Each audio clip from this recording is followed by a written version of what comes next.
Hi, I'm Julia. I'm 35 years old and living in what should be a cozy family home with my husband, Jordan, and our sweet daughter, Trisha. But there's a twist: my mother-in-law, Karen, also lives with us, and she might just be the queen of manipulation. Our life is never dull with Karen around. Her presence feels like a shadow that looms over us, always there, always interfering. Just this morning, as Trisha happily ate her cereal, Karen swooped into the kitchen like she owned the place, which, technically, she kind of does since she lives with us. "Trisha, darling, don't you think that's enough sugar?" Karen said, clucking her tongue as she peered over Trisha's shoulder.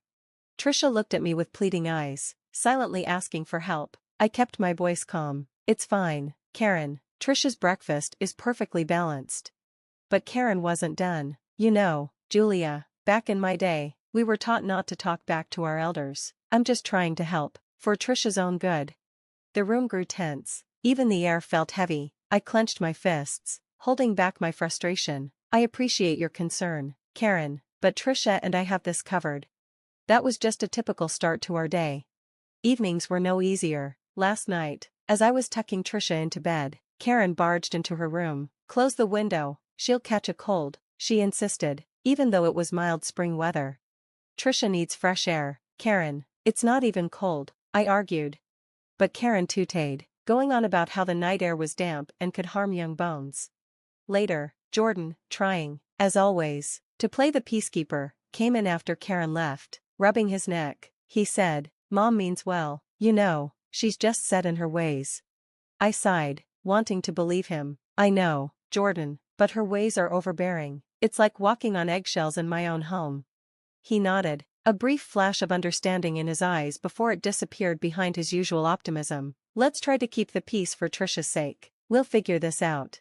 And that's our life. A constant cycle of trying to please Karen while protecting Trisha, and my own sanity. It's draining, but I hold on to hope that one day Karen will realize we're not just background characters in her story. We're a family that deserves respect and peace.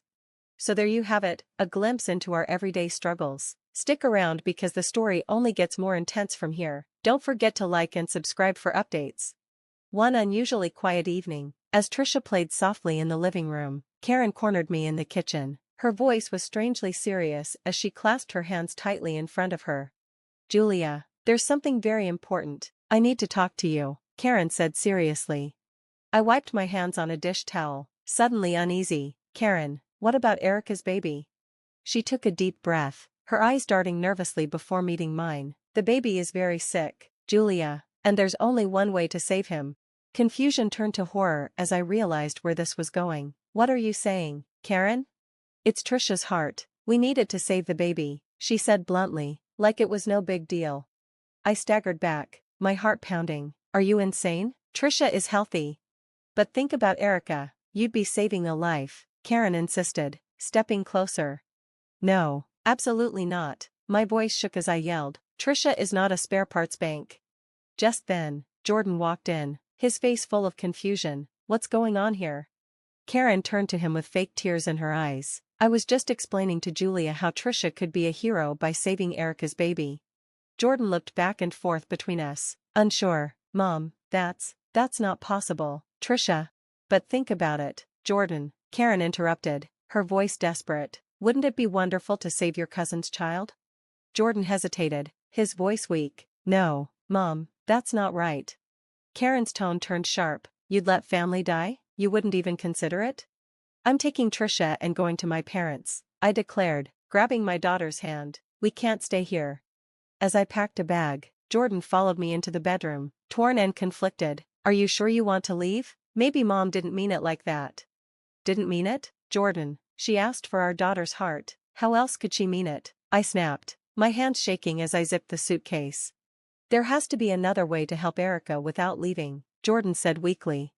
"There's nothing to discuss. Your mother crossed a line," I replied firmly. "We're leaving, Jordan. Are you coming with us, or are you staying with your mother?" Jordan hesitated, the conflict clear on his face. I need to think." I didn't wait. Grabbing Trisha's hand, I walked out. My heart pounded with betrayal and fear as we left the house. In the rearview mirror, I saw the home I'd built with Jordan fade into the distance. A tear rolled down my cheek because I knew things would never be the same again.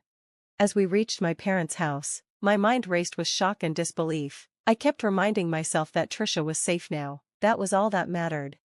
I pulled out my phone to call Erica. The phone rang as I paced nervously until she picked up. "Hey Julia, what's up?" Her voice was cheerful, unaware of the storm ahead. "Erica, I need to ask you something important. How's the baby?" My voice trembled slightly. "He's perfect, growing every day. Why do you ask?" she replied, confused.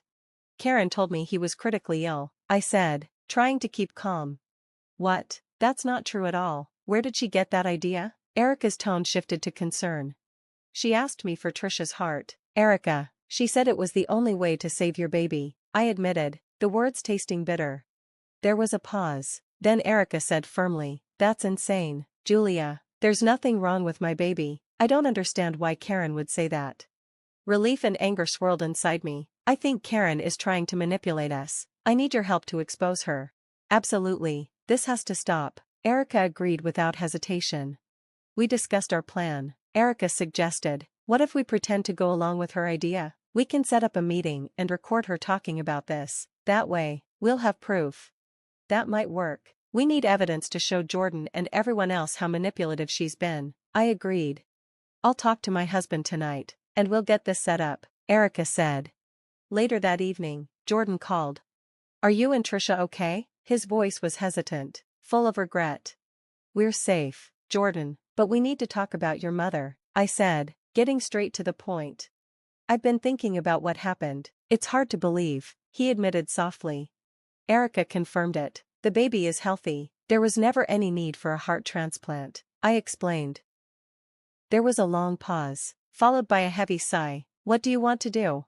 "Erica and I are planning to expose Karen. She needs to be held accountable," I stated firmly.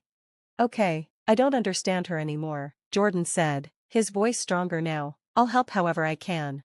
"Thank you, Jordan. We're setting up a meeting to record her admitting everything. Can you make sure she's there?" "I will. And Julia, I'm sorry. Let's just focus on fixing this." The next day, Erica and I met at a cafe to finalize our plan. "We'll confront her at a family dinner," Erica suggested. "She'll feel comfortable enough to speak freely, but it's public enough to keep her in check." "Are you sure about this, Julia?" Erica asked, searching my face. "I've never been more sure of anything," I affirmed. "It's time everyone saw the real Karen." We parted ways, determined and ready to pull back the curtain on Karen's manipulations. The day of the confrontation arrived. The mountain air was sharp and cool as we drove up the winding path in tense silence. Jordan's hands gripped the steering wheel tightly, his eyes focused on the road ahead. Beside him, Erica and I exchanged a determined look.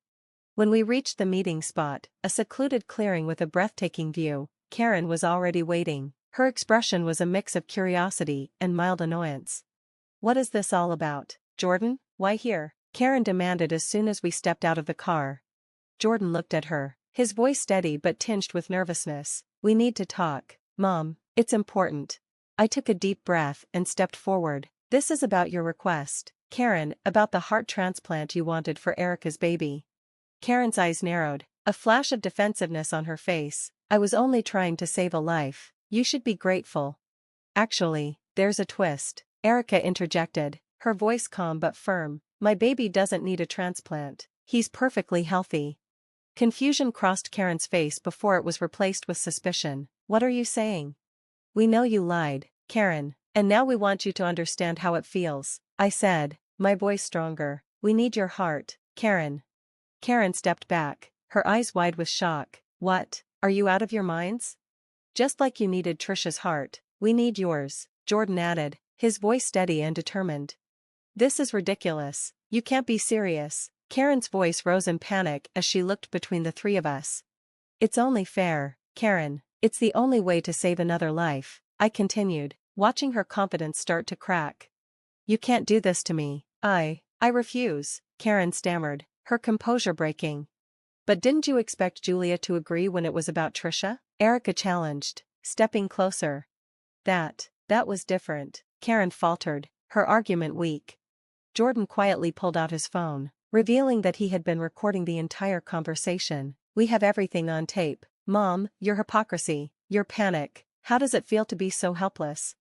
Karen's face fell as the truth sank in. Her eyes filled with tears of frustration and fear. You tricked me. We did what we had to do to show you the truth about yourself, I said firmly. You were willing to sacrifice your granddaughter, but you refused to make the same sacrifice yourself.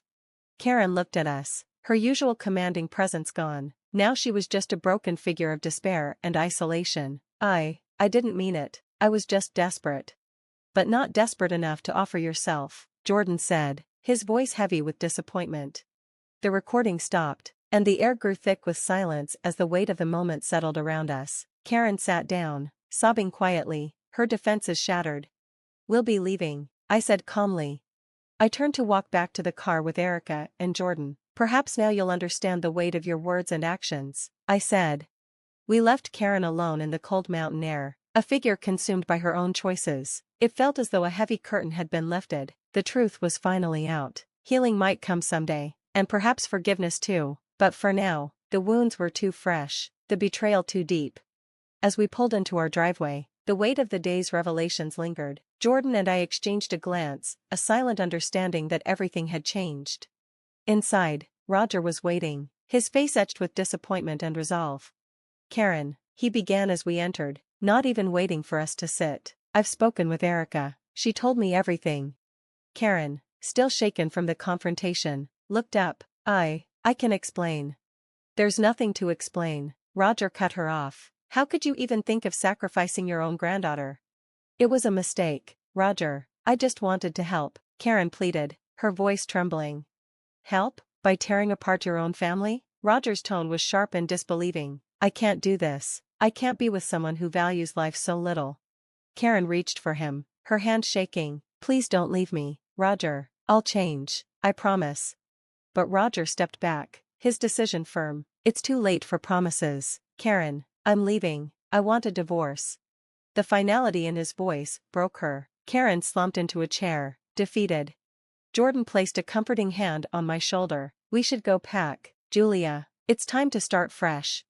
The act of boxing up our lives felt strangely freeing, like letting go of a weight we'd been carrying for too long.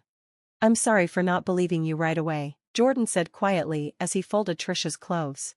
It's okay, Jordan, we're past that now. We're moving forward together, I reassured him. My heart felt lighter than it had in months.